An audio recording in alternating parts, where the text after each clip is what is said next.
Mr. Murphy, 'twas me who was trending on Twitter for most of the day yesterday before you took the baton last night following the BBC's audio tape Sexgate thingy, Wolverhampton.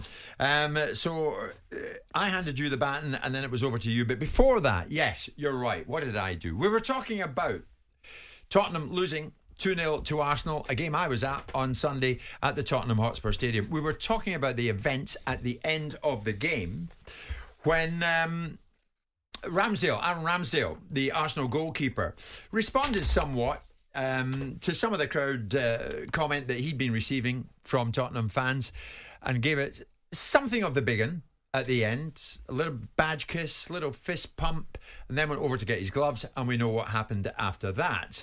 Henderson did it as well against Wolves. A fan came out of that very heavily populated Tottenham end, and we now know that fan has been charged. So we won't talk about that in any detail whatsoever.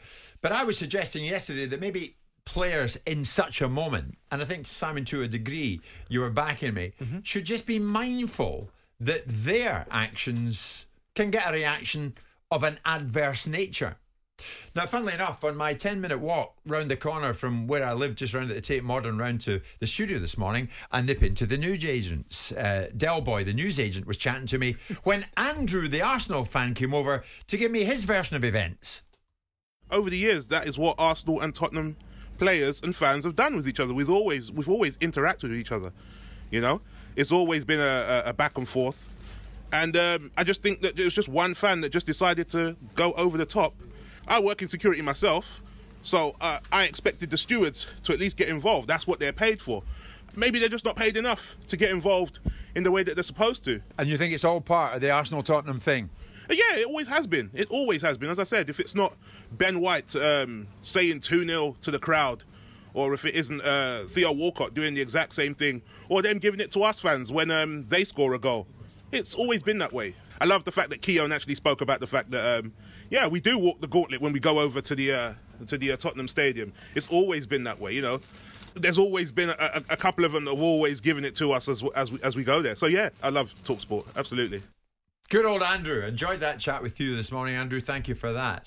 Now, many people on social media, Danny, where I acquired many new friends yesterday, said I was making something of a mountain out of a molehill with that. But basically, the bottom line question, before I go to Simon on it again, is should players take responsibility in a powder keg situation? I think you have you have responsibility. You do.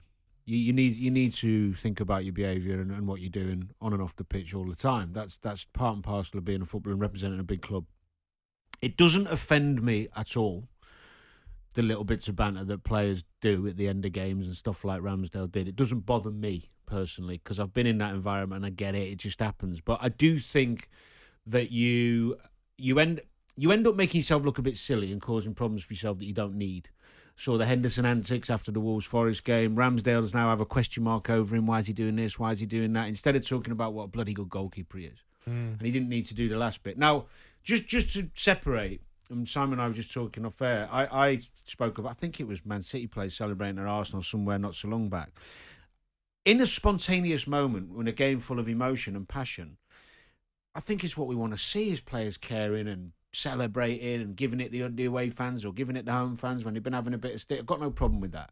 When it's a bit more calculated and a bit, you've got to be self-aware at the end of a football match and how close you are to crowds. And I've been in some really difficult environments playing football on and off the pitch, and you quickly learn to help yourself. And I just think maybe Ramsdale will look back at it and think, you know what, it's not the biggest, he's not... It wasn't the wisest thing to do. No, but also wasn't the worst thing in the world. Oh, no, I accept that. And he is a young man. And I think all of that's about right, Jim. I also don't think we should be excusing Richarlison from the conversation as well, by the way.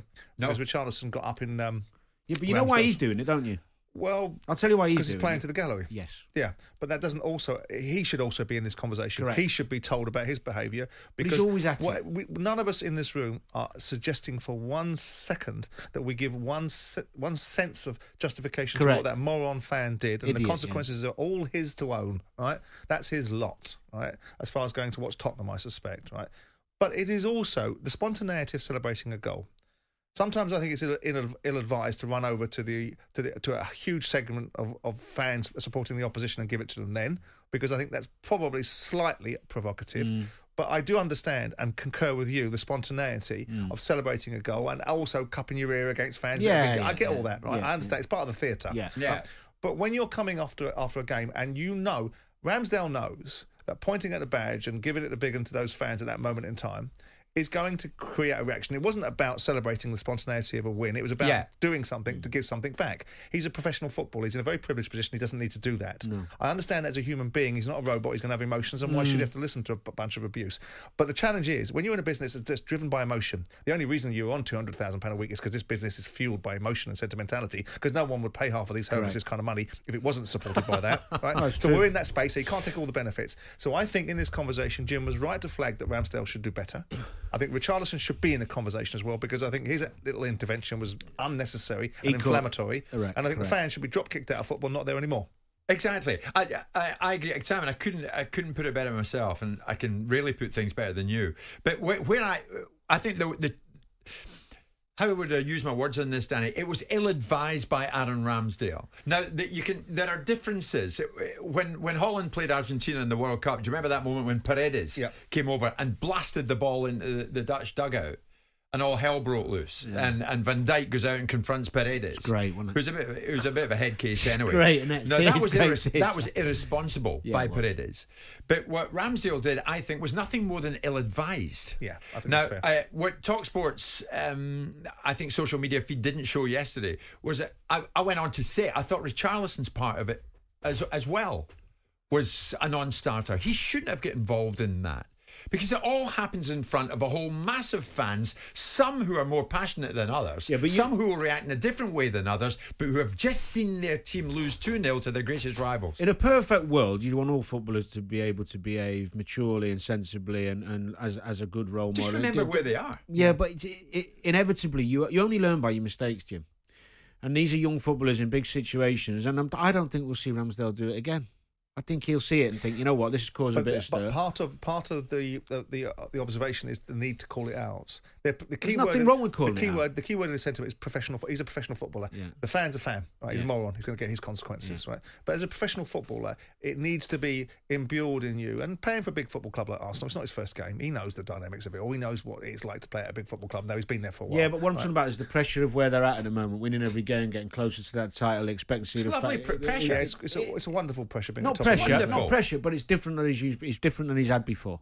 But you're right. In a perfect world, you wouldn't have to deal with these things. There's many situations where we all sit there and go, well, it should be this and this should be that, and he should do this and he should do that. If the question is that part of the discussion is that they should be called out for it, Ramsdale should be picked up and said, not wise. Richarlison should be said, hang on a second, what are you all about? What's that got to do with you? Right? So they should be called out, and the only reason that they will learn, and the only reason that they will think about it the second time round, is by it being called out.